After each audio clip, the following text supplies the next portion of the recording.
G'day everyone and welcome back to part 2 of the Melbourne Pro Punters panel this week. We're here at Caulfield ahead of the big 3 days we've got here, Guineas Day. Where are we for the rest of this week, Lady, before we get there? Warrnambool. We've got Warrnambool on Wednesday. Are we Wangaratta tomorrow? Stall. Oh, Stall tomorrow, yeah. That's actually a pretty interesting meeting up there in Stall. I had a bit of a look at the noms for it. So, yeah, Stall tomorrow, Warrnambool for the substitute. Bendigo. I'm off to Bendigo on Thursday. Cranbourne. Cranbourne Friday night. I think it's Donald during the day. Cranbourne nights are starting. Yeah. They've come around quick. So, yeah, can't wait to get there. No, salmon. So, Cranbourne Friday night. Caulfield Guineas Day here on Saturday, but there's a couple of others that'll be right down your street, DK. We've got Manangatang, is it on this week? It's Manangatang Cup Day on Saturday, and also we've got I believe it'll be on the turf, the Pakenham meeting. We've got a Pakenham meeting on Saturday, and I'm pretty sure we're back on the turf. Interesting. And then Sunday is Cranbourne Cup Day. So we've got.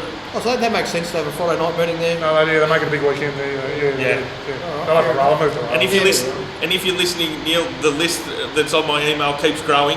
I've nearly got as many grievances with you as what I do with Mornington, but I'm getting there. We're going to get these jump outs named, and you're going to replace those 2 TVs that are broken before Cup Day.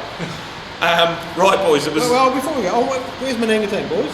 Oh, how do we get there? I've been to Manangatang. Manangatang is Swan Hill, isn't yeah, it? it's in between Swan Hill and Mildura. Osti Coffee's the man there. Right, okay. And Set him free, head out a few set for it.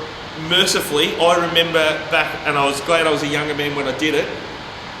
They used to have a Moonee Valley night meeting the day before Caulfield Guineas Day, and I remember working at Moonee Valley on the Friday night, and then getting up at like 5 o'clock to be in the car by 6 o'clock to get to Manangatang. And what sort of track have we got up there? It's a tight turf track. The Jellicoes boys won the cup last year. Yeah. They took one of their old stays up, Shearer or someone like that. Now there's a drive, isn't it, from Moe to Manangatang? Manny got the gig while the others were here with one of their... With Havastan Manny was up there. Mourinho. So, so it's Manangatang Cup Day. And I'll tell you what, if anyone's looking for something to do, you could do a hell of a lot worse than go to Manangatang. Big days. They're big days. One race meeting a year. And all the locals will get out, and it's been a huge season up there because it's been really wet. All the cockies will be out, they'll all be up and about. So, yeah, if you've got nothing else to do in your fancy drive, you could do a hell of a lot worse than go to Manangatang. Boys, there was 3 city meetings in 3 days. I think the pick of the meetings, both crowd sort of atmosphere-wise, was Friday night. There was a real good crowd there. People sort of excited. There was real buzz about they'd either been to the parade or before the grand final. It should be the feature meeting of the weekend, in my opinion. But I reckon probably the most interesting race of the weekend was the sprint race there, where, as I predicted on the Sport podcast, I said I'll be place laying Chautauqua. I managed to get it right. But here's another thing we were talking about in part 1. We're trying to help the punters out a little bit, DK, and we do a little thing at the end of the sports pod, Jake and Matty Taylor and myself. It's on One to Follow, isn't it? Yeah, that you can get that on One to Follow. We normally do it on a Thursday. I'm glad you didn't follow me footy tips because they went like a busted. But on the races, we do a thing called the Hail Mary. Well, each week we do a thing called the Hail Mary, where we try and find something at 20 to 1. So whether it's a multi of the other tips that we like, or you find something.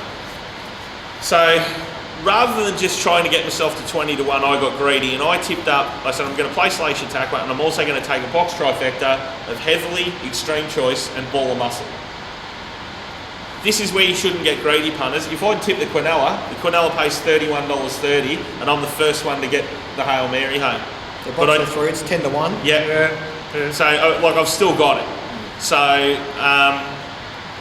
if I hadn't got greedy, I would have at least got some return, but by trying to go for the glory and trying to get the $600 trifecta up, and Bally still ran a good 5th, but it just shows that you can get greedy. But it was a really good race. Some of these figures coming out of this race must be big, and it's something that you've been on about, Potts, for a good couple of months now, that the 3-year-olds just have these older horses absolutely where they want them.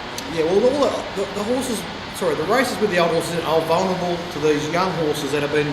There's obviously a big crop of 3-year-olds. Yep. They're very competitive. There's a lot of strength in them. And we've been noticing for months, DK, even before the turn of the season, when they were still the 2-year-olds winning maidens. Yeah. The first one I remember backing a Kira Ma horse missed or something, and Bellasola Resta dead hooted with it. I thought, how did that 2-year-old Oh, that's right. Yeah.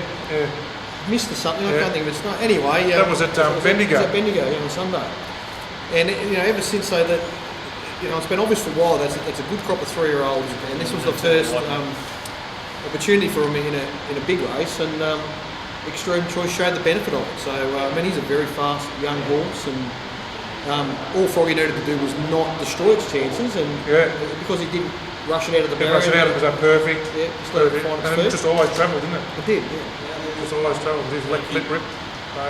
He earned that win. Like, he's gone around him and had the sprint. Yeah, no, that's all we want him to do. And the 2 mares have gone really well. It's a pity Heatherly's. Yeah, she's bled both nostrils. Oh, did she? Yeah. Okay. Which I think that's why she didn't get past while rowing comfortably. Yeah. That probably happened at about the 100, I reckon. Yeah. But with those 3-year-old spots, like as I said, like I said this back in March, like after the Blue Diamond, like I would have happily backed. I said I went looking for the price of back flying out in the Cox Plate. Like it really, you said it, like they should be aiming for the stars with some of these horses, because apart from Hartnell and Winks, these real top class Australian horses just in the real thin on the ground. I'm sure there are people that think I'm slightly mad when I say Harlow Gold should win the 1,000 guineas and then have a look at least the Cox Plate. But the reason I'm saying that is obviously Hartnell is flying and Winks is flying, so if they both get there, they'll be serious competitors. But as we saw yesterday, the rest of them are complete garbage. They're walkers. So, yeah, there's nothing. Now, that's because of the breed. They all go off to start. They're off to Hong Kong. Yeah. So you can't. If you reap what you sow. Yeah. and we saw the horses. Hartnell's an import, isn't he? So he's an import. Definitely. So He's got the European form, and they thought we'll place him over there. He can win some nice races over there, and we can build him up as over there. we'll So just an important point on Harlow Gold, punters, that all the horses that she beat at Caulfield a few weeks back, Rocketeer, Land of Plenty, Kaching, they've all run extremely well over the weekend. She's a very, very good filly. So that was sort of. what's Chautauqua's grand final? What's he? Because he obviously he's not 1,000 metres as if you wanted to look at that. Is he? Is there a 1,200 for him? Was he going to Lightning, or what's he? No, Yeah, it'd be well. no, the one on Well, he'd be going to the Darley Yeah. Sprint, wouldn't he? Darley Sprint. Derby Day, isn't it? No, well, Is that 11 though? that's a 1,200 metre race on the final it's a day that he won 1,200. last year. Well, that'll be I think 12. you're thinking of the Coolmore, which is the 3-year-old sprint, which is the old Ascot He wants a Vale. minimum 1,200. I think what they were sort of talking about this morning was that maybe the all age in the autumn over 1,400 up there in Sydney might be the race. I think the for it. plan is that Derby Day Eve, isn't the Manikato one? 1,200 at Moonee Valley. I think that's the race. No, that's Cox Plate Eve, isn't Cox it? Plate Eve. Yeah. Is that what I said? No, you said Derby Eve. Oh God, I'm going wrong. Cox Plate Eve. There's probably another meeting Derby Eve, right? Moonee Valley. Yeah, there will be. Like, they just can't get enough of them. All confusing. But yeah, that's where they're aiming. Does he need a bigger track than that though? Does he need a little bit more time to wind up? He just needs to balance up. So in that He was race good, on right? Friday night, Yeah. to me it didn't look like he ever got balanced. He got balanced about 10 yards before the winning post. Yeah. And went he whoosh. hit the winning post Yeah. in full stride, and another 100 metres, and he would have went with the 3-year-old. But anyway, That's the sprinters, and like I think, like is Extreme Choice? No, he's still a rig, isn't he? Extreme Choice. So eventually, you think he'll try and win the he's in Coolmore, and the, then he'll go to stud. He's in the studs colours now or something. Yeah. isn't he? yeah. Something. And but like, if you've got Chautauqua, I know that the Hawks aren't particularly thrilled about travel. Like, if he was mine, I'd be taking on the world with him. Like, if he couldn't win going up the straight at Royal Ascot, jumped out, get some cover, he's got a big wide track there to do it. Like, he'd be a great horse to do it. What about the just quickly the J? Where's the real love fitting, mate? Where's she? Yeah. So it was a testing fast run race, that wasn't it? The problem I got with her is that she was in the also rounds behind Jamaica. Yeah, and then she's really improved. Yeah. And they've run really good figures. So I thought they would. yeah. I actually backed Set Square, expecting something similar on yesterday, and she was awful. So Real Love's got a chance because she's trained by Darren Weir. Yeah. So going to find the line, and she fits in there as a fringe player. Yep. So if she got the right draw and all the right circumstances, there's a bit of that mare of that Craig Williams rode to win the Caulfield Cup a few years ago. Who would that have been? How quickly we forget. David. Okay. David Hayes one. Anyway, it doesn't matter. Punters.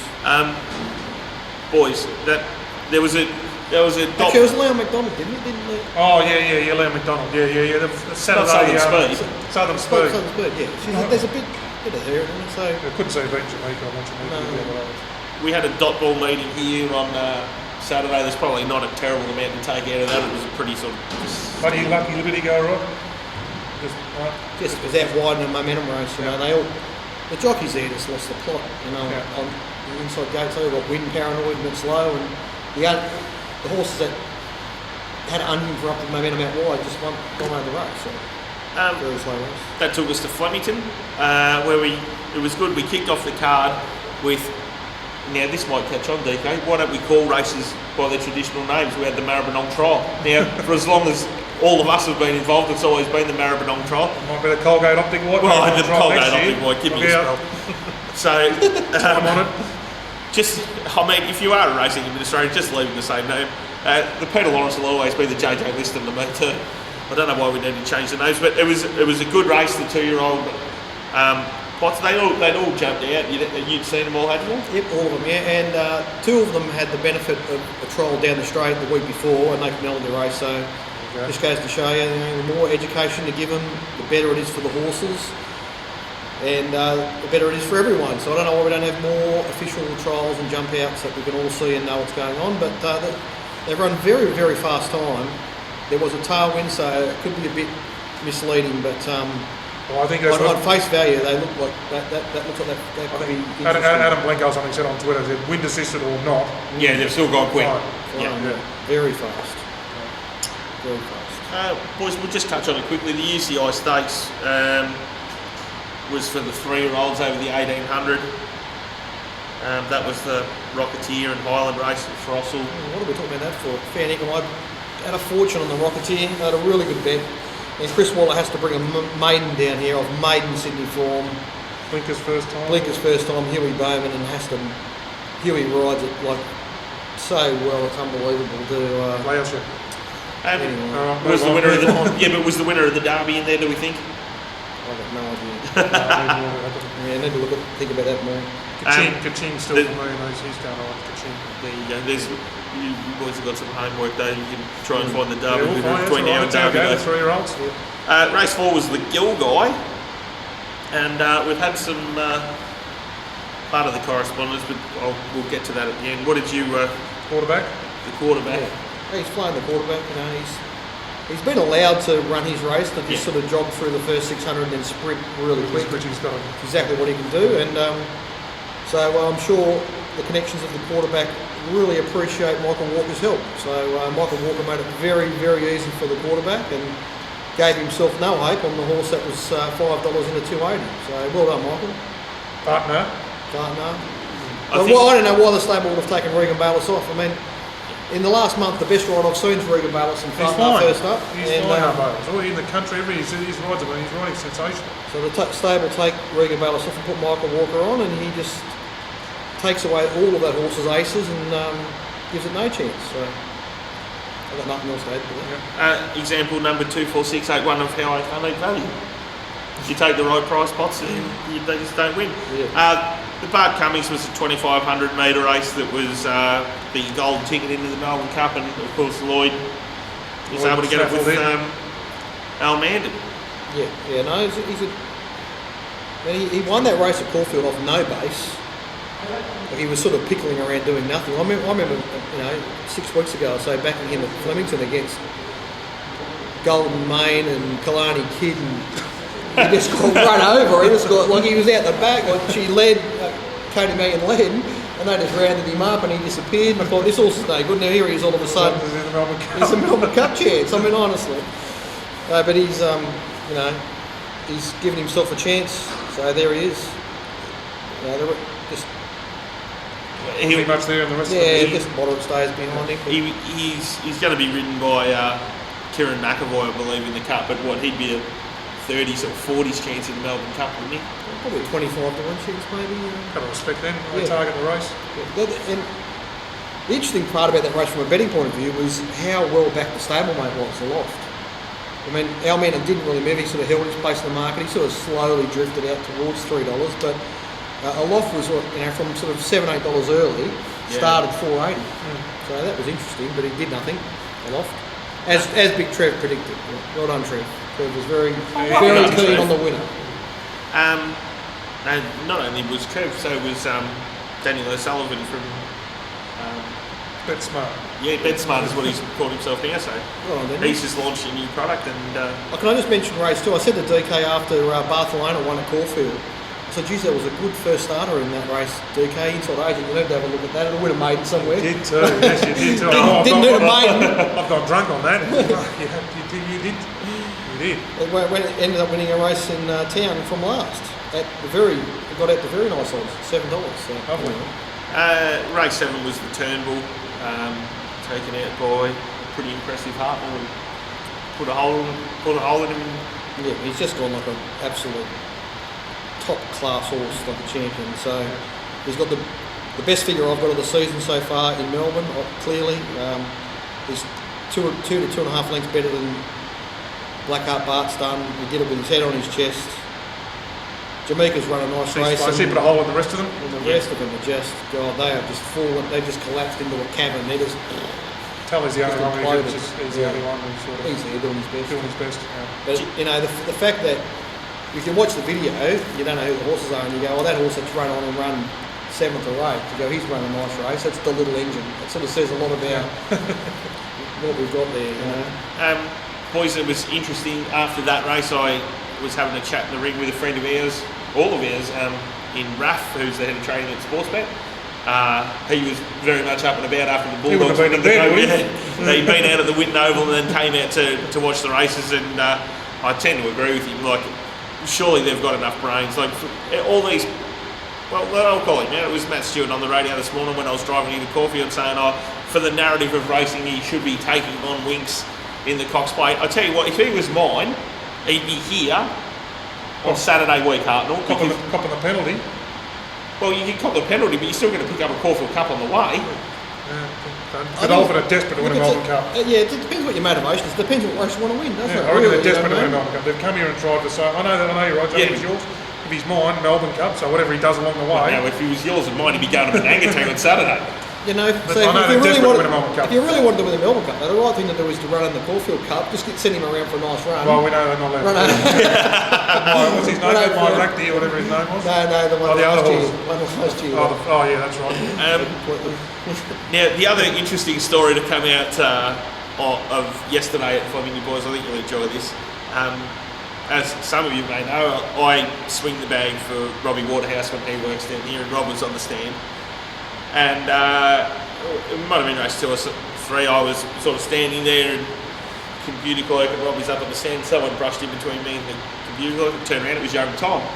So Tom Waterhouse had come down for a day out and watch a few of the races. So Rob had a couple of passes for him to get into the Champions Club. So had a chat with Tom, and then Tom went along and chatted to some of the other. You would have been around during those days too. JK when Tom was when he was down doing his best in the ring, and he went upstairs to the Chairman's Club, and he came back down with a couple of races to go to hand the passes back to Rob, and he goes, "Rob, would you believe the Greencoats have officially gone completely mad?" Now, I spend most of my life arguing with Greencoats, but this is how well they're going. The Greencoat wouldn't let Gay Waterhouse into the Chairman's Club because she had open-toed shoes on. Only well done. Now, you've got to take points off for not knowing who Gay Waterhouse was, and the fact that she's probably the most recognisable face in Australian racing, and a former Melbourne Cup winning trainer. Rules are the rules, Joe. But then you have to add points on for being an absolute stickler for rules, to the point where you said, no, not in those shoes. Mind you, those shoes are probably worth more than what he made that day. It's a bit like, the security not letting Luke Beveridge into Whitten Oval on the grand final or something. Isn't it like it's a bit just unbelievable scenes. Boys, we've had a couple of tweets come in from a gentleman who was at the Recreational Punters Society meeting weekend before last, theprofits.com. Drew, Drew, he's a real good man, keen B. One for the panel. How is your statement correct in the stewards panel? RE Blackheart Bart? Vanquish. Black Vanquish. And he said the horse had bedfairitis. Trainer gave a stinky interview and was not urged out. My comparisons of a horse urged would be Mr. Individual on Friday or Langton Rupee in the Group 1 at Moody Valley win. I just, the first thing it said in the Stewards Award was slow out. Officially it was slow out. So, when they slow out, things happen, they go to plan Bs and things like that. But I don't know if an inside barrier suits that horse pots, does it? No, it needs a wide draw. It's there's a horse that just trials really well and can't convert it to the racetrack. I mean, I fell into him. I backed him on Saturday, and every word he writes reasonable. It's not unreasonable, but I said to myself after the race, Potts, you've backed Tommy Hughes and Big Sweeney from a low draw. No one of the robots said out the gate you go. Out of the chute at Caulfield, you got your right whack. So there's nothing good to say about the tactics and the riding, but and what he did go on to say there was one of the most important and hardest factors to predict is race speed, and that was part of it. And he also fired in another tweet, and so did Ed Healy at Empty Cab. Ed wrote, "Why can't M Walker ride fast horses like Zara did in race 1? What's he waiting for?" And the Prophets.com also said, "The ride on Fartnar made no sense on the weekend, whispering book the week before." And as we mentioned earlier, why they took Reggie off. He pinched a couple of races. Walker, I'm only watching the horse, you'll be able to comment on the weekend. But there's a couple of they're packing them synthetic. We had 4 meetings the other day. He pinched about 3 maidens or something, or just crawling in front and sprinting up the last 400. And then I did the Formula race last week, and he was on the leader line. This could be very dangerous because Walker go very slow here, and pinch the race and cause all sorts of stuff because he looked like the only leader. So it's got me a bit paranoid now that he's just he's in the big time go-to slow club. He's making his mind up before he gets out of the gates. Yeah. He occasionally hunts one out and goes a tempo, but it's only very rarely, and he's already made his mind up. Yeah. Or been told to do it, but he wants to anchor drop and go as slow as he can to the 400. Look at it. Generally, that can work at the provincials, particularly maidens, because you've got an edge on them. And if you've got a turn of foot, you use it to effect. But when you're in the city, there are too many strong horses in it, and they get you with momentum. Like, his ride on Fartnar is ridiculous. It's just so bad, it's not even funny. And so our correspondence is spot on. Boys, that's sort of a wrap up of the weekend that was. I'm sure glad it's behind us. I don't want to have to do too many more 3-day weekends again, but hopefully there's a good turnout here on Saturday and we can really get into the carnival, and you can head to One to Follow and grab pots of stuff for Saturday. Hopefully there's a few people coming along. So this is it, Jumpy. This is the best time of the year. We've got the next month to 6 weeks. This is it. This is what it's all about. All that 3-day in a row thing's over with now. It all sort of flows from now on. Yep. This is our time to really, really enjoy it and bet up and give ourselves a chance. Well, that'll do us for today, punters. Fire in to me on Twitter. I'm at the Picnics. He's at WinBetDan. Fire in any thoughts or any questions you got, and we'll be happy to answer them. But if not, we'll see you next week. Enjoy Guineas Day, punters. Good luck. See you, punters.